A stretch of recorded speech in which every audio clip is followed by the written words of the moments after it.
People love men, but they don't love God. They love the things of God, but they don't love God. God told me something. He said, our generation is still struggling with the lowest realm of power.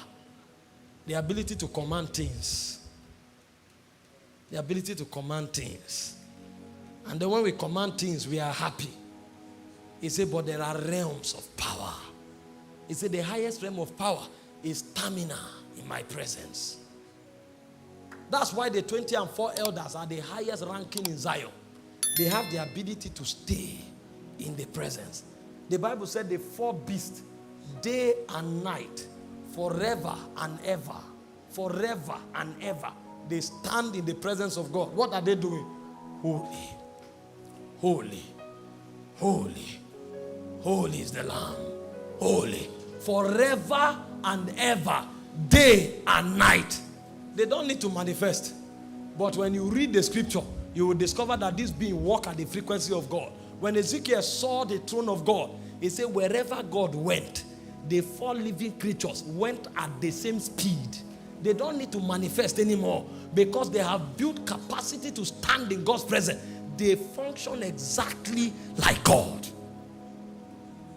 They move like the lightning and the thunder. When God moves, they have moved. When the wheels move, they have moved. You can't see God and not see them. Every time you see them moving, know that's the frequency of God. And every time you see God moving, know that is their frequency. How did they become so mighty? Those ones don't need to do any stunt. When they appear, their similitude is like that of Yahweh himself, because they have built power to stand in God's presence. The strongest of us is not the one that works in the greatest miracle. It's the one that can stand in the presence. The man with unending hunger for the presence. The horn of that one is like the government of heaven. It's like the deer. When you want to see the power of a deer, you check his horns. When a deer grows into maturity, the horn splits into 7. That's the 7 government of heaven. It is reflective of authority, not just on earth, but in the spirit. A man can stand and is no longer commanding just demons. He's no longer commanding healing, but when he speaks, he resonates in Zion. The Bible said Joshua told the sun to stand upon the mountains of Ajalon and the moon upon the valley of Gibeon. He said the sun did not make haste to go down. And he said something that I cannot use any theology to explain. He said there have never been a day like that, and never will there be. He said in the day that God hearkened to the voice of a man. These are men that have power in the courts of heaven. The Bible spoke concerning Abraham. He said, will I do a thing without telling my servant Abraham? That's God talking. They perfected the judgment of Sodom and Gomorrah from the heights of heaven, and God came down with 2 angels to destroy Sodom and Gomorrah.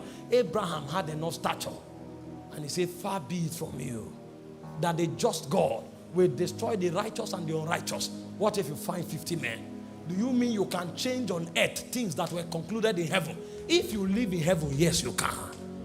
And God said, if I find 50 righteous men, I will not destroy the land. And he was going to say, if I found favor with you, what if you find 40 righteous men? So if Abraham had not stopped, Abraham would have changed something that the court of heaven have concluded. That's the level of power a man that stands in the presence commands. No wonder Elijah said, before God whom I stand, there shall be no rain nor dew. The power to stop heaven, it is for men that stands in the presence. Our generation don't know the presence. We know scriptures. We know messages.